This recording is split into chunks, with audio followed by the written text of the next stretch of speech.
Good morning दोस्तों and welcome to selection अड्डा। तो डेट है आज की 26 अक्टूबर और शुरू करते हैं आज से अपने करंट अफेयर्स से। डेली करंट अफेयर्स 26 अक्टूबर बाय मी। सबसे पहली अच्छी खबर हमारी है एक रेटिंग एजेंसी के बारे में। इसका नाम क्या है? स्टैंडर्ड एंड पुअर, जिसको हम लोग शॉर्ट में S&P भी लिखते हैं। क्या रेटिंग दी है इसको? India can be surpass Japan and be the second largest Asian economy after China by 2030 by S&P Global। यानी कि इस रिपोर्ट के अनुसार देखें तो 2030 तक हमारी जो भारत की इकोनॉमी है वो जापान को पछाड़कर पूरे एशिया में सेकेंड नंबर पर आ जाएगी। किसके बाद? चाइना के बाद। S&P ग्लोबल रिपोर्ट के अनुसार भारत 2030 तक जापान को पीछे छोड़कर चीन के बाद एशिया की दूसरी सबसे बड़ी अर्थव्यवस्था बन जाएगा। अगर इस रिपोर्ट की माने तो लगभग 2030 तक हमारी 7.3 के आसपास 7.3 ट्रिलियन डॉलर के आसपास हमारी इकोनॉमी बन जाएगी और ये चाइना के बाद एशिया में सेकेंड नंबर पर। अगर बात करें S&P की, स्टैंडर्ड एंड पुअर ये कहाँ की ऑर्गेनाइजेशन है? An American corporation. अलग अलग रिपोर्ट निकालती रहती है समय समय पर। नेक्स्ट देखते हैं, currently India is fifth largest economy in the world. इस टाइम कौन सी पोजीशन है इंडिया की? फिफ्थ। यूके जैसे देशों को भी इंडिया ने पीछे छोड़ दिया है। वर्तमान में भारत विश्व की 5वीं सबसे बड़ी अर्थव्यवस्था है। अच्छा, स्टैंडर्ड एंड पुअर ने ये अनुमान किस बेस पर लगाया है वो देख लेते हैं। तो इंडिया की जो हाई ग्रोथ रेट है या ऊंची विकास दर है उसको देख करके अभी हम देख रहे हैं कि इंडिया की जो विकास दर है और जीडीपी ग्रोथ है लगभग 6.2 या 3 के आसपास रह रही है। तो इन सभी चीज़ों को देखते हुए स्टैंडर्ड एंड पुअर ने ये घोषणा की, मतलब ये रिपोर्ट दी है कि 2030 तक हमारा भारत एशिया की सेकेंड लार्जेस्ट इकोनॉमी बन सकता है।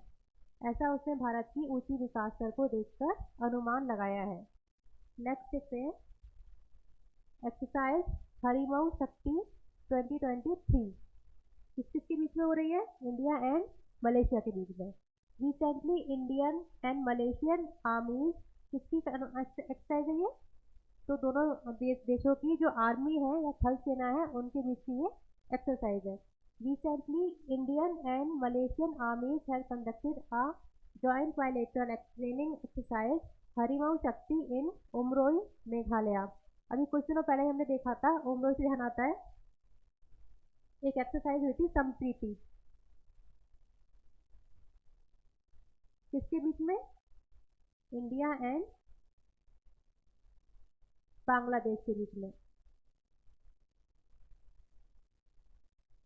इसके बारे में हमने भी 2-3 दिन पहले ही करंट अफेयर्स में पढ़ा था, संप्रीति एक्सरसाइज के बारे में। इसका भी आयोजन कहाँ किया गया है? तो सेम जगह उमरोई, मेघालय में। अब किसका हो रहा है एक्सरसाइज? हरिमऊ शक्ति। किसके बीच में? इंडिया एंड मलेशिया के बीच में, इंडिया और मलेशिया की आर्मीज के बीच में। और ये किसके बीच में है? इंडिया एंड बांग्लादेश के बीच में। हाल ही में भारत और मलेशिया की सेनाओं ने मेघालय के उमरोई में एक संयुक्त द्विपक्षीय युद्ध अभ्यास हरिमऊ शक्ति का आयोजन किया गया। अब सेम चीज़ की आखिर ये एक्सरसाइज क्यों होती है? तो हम जैसे दोनों देशों की जो बेस्ट प्रैक्टिसेस है उनको आपस में साझा करने के लिए ये एक्सरसाइज होती है। इसके अलावा भी और वहाँ पे बहुत सारे कॉम्पिटिशन वगैरह होते हैं जिससे दोनों देश उनके जो आपस में अच्छी अच्छी चीज़ें हैं, जैसे किसी देश के पास जो उनकी अच्छे आप कह सकते हैं संसाधन है उनको एक दूसरे से साझा करते हैं। Between India and Malaysia, India की तरफ से बात करें तो कौन गया है? राजपूत रेजिमेंट में। और मलेशिया की तरफ से 5th रॉयल बटालियन। अगर बात करें मलेशिया की तो आप देख सकते हैं 2 भागों में बटा हुआ, देखें, एक इधर एंड एक इधर। राजधानी है जिसकी यहाँ पड़ती है कुआलालंपुर। एक और चीज़ इसमें इम्पॉर्टेंट है, ये मलेशिया के बीच में और इधर ये सुमात्रा आइलैंड इंडोनेशिया के, इनके बीच में पड़ती है एक मलक्का स्टेट। Malacca state. अगर विश्व व्यापार की दृष्टि से देखेंगे तो ये स्टेट काफ़ी महत्वपूर्ण हो जाती है और चाइना का लगभग 70% से ऊपर ट्रेड मलक्का स्टेट के माध्यम से ही होता है। नेक्स्ट देखते हैं, नैनो लिक्विड डीएपी। कुछ दिनों पहले हमने खबर सुनी थी लास्ट ईयर नैनो यूरिया के बारे में, अब उसी तर्ज पर बनाया गया है नैनो पार्टिकल से क्या, डीएपी, यानी कि di ammonium phosphate. Recently home minister Amit Shah inaugurated India's first nano liquid DAP di ammonium phosphate plant at Gandhinagar. और कहाँ पड़ता है गांधीनगर, ये ध्यान रखेंगे, गुजरात कैपिटल गांधीनगर। हाल ही में गृह मंत्री अमित शाह जी ने गांधीनगर में भारत के पहले नैनो तरल डीएपी संयंत्र का उद्घाटन किया। अगर नैनो डीएपी की बात करें तो ये जो बहुत बड़े बड़े पहले बोरे जैसे आते थे उनकी जगह एक छोटी सी बॉटल होगी 500 ml की, उसमें नैनो डीएपी होगा। उसे हम लोग खेतों में देंगे खाद के तौर पर। किसने बनाया है, तो इसको इसी ने बनाया था नैनो यूरिया भी।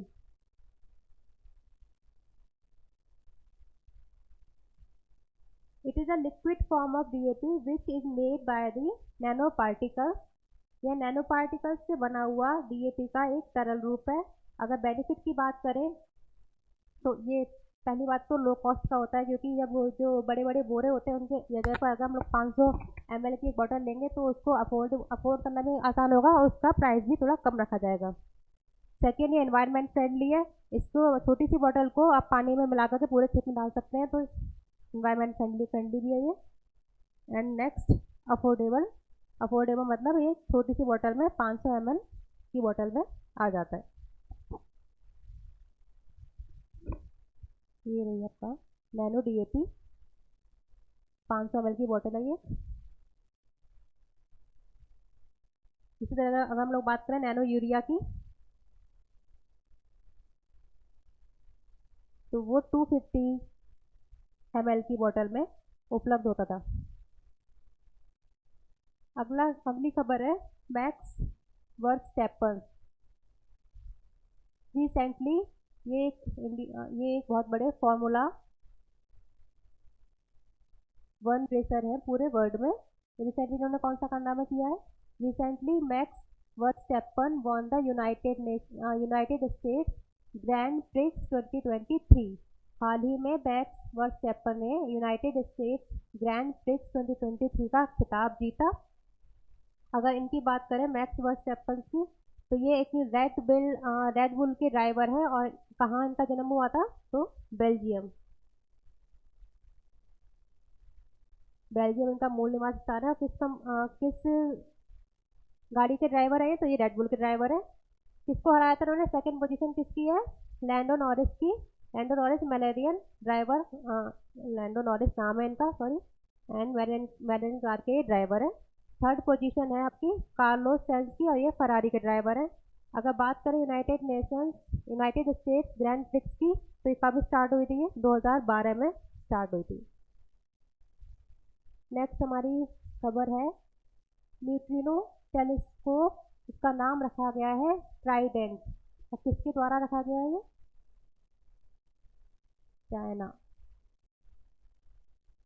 China is building a neutrino telescope in South China Sea. It could be the world's largest deep sea telescope to hunt for cosmic neutrinos।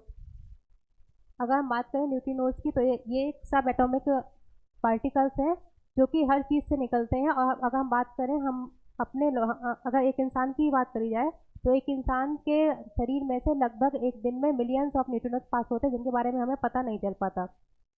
अभी हुआ क्या है, चाइना ने एक टेलीस्कोप को स्थापित करने की योजना बनाई है। कहाँ पर, दक्षिणी चीन सागर में समुद्र के अंदर, जिसमें ये इन न्यूट्रिनोज को डिटेक्ट करेगा। चीन जल्द ही दक्षिण चीन सागर में एक न्यूट्रिनो टेलीस्कोप बनाने जा रहा है। यह ब्रह्मांडीय न्यूट्रिनो को देखने के लिए विश्व की सबसे बड़ा डीप सी टेलीस्कोप होगा। अगर बात करें न्यूट्रिनो की, also called as ghost particle. आखिर इन्हें घोस्ट पार्टिकल क्यों कहा जाता है, तो जैसे कोई भूत होता है उसकी कोई आकृति या कोई आकार नहीं होता, इसी तरह न्यूट्रिनोज के पास भी, because they hardly interact with anything else. ये किसी भी अन्य पार्टिकल के साथ हार्डली या मतलब आप समझ लीजिए कि ना के बराबर ही इंटरेक्ट करते हैं, इसलिए इन्हें घोस्ट पार्टिकल बोलते हैं।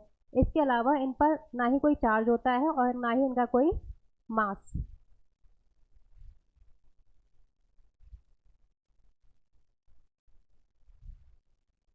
ना ही इनका कोई मास होता है। और ये क्या है, सब एटॉमिक पार्टिकल्स, यानी कि एटॉमिक पार्टिकल्स होते हैं उनसे भी छोटे पार्टिकल्स, सब atomic particles.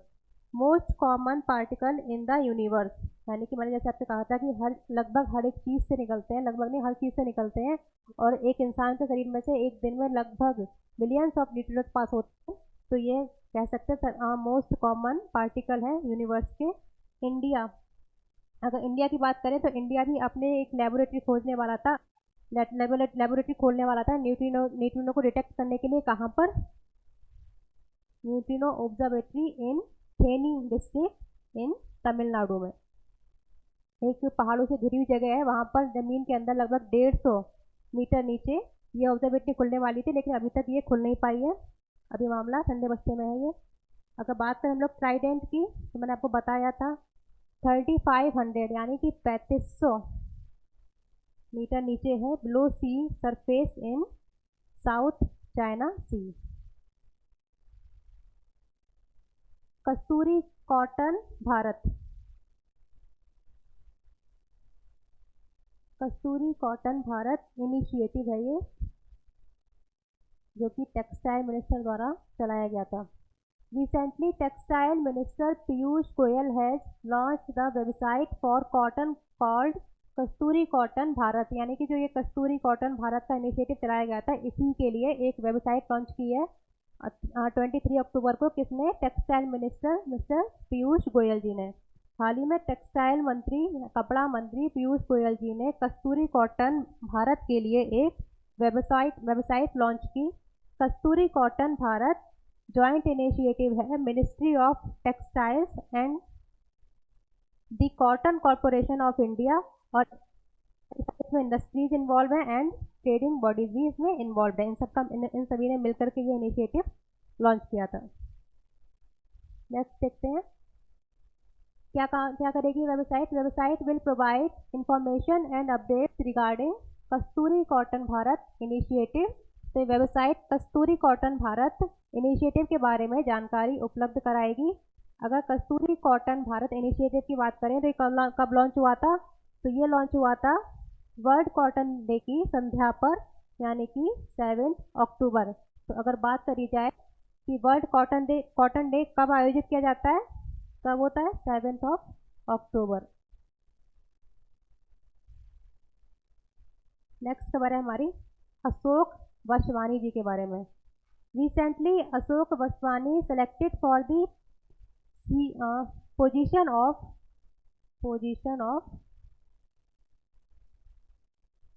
CEO and MD of Kotak Mahindra bank.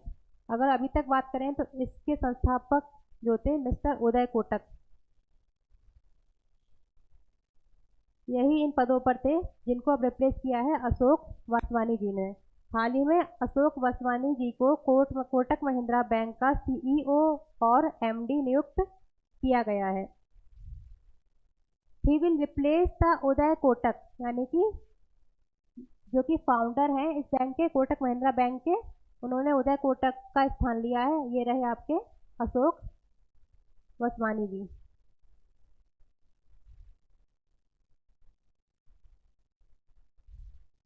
तो दोस्तों ये रहा आपके सामने आज का करंट अफेयर्स। कल फिर मिलते हैं इसी वक्त पर सुबह 8 बजे। आप सभी तब तक पढ़ते रहिए, बढ़ते रहिए। Thank you so much.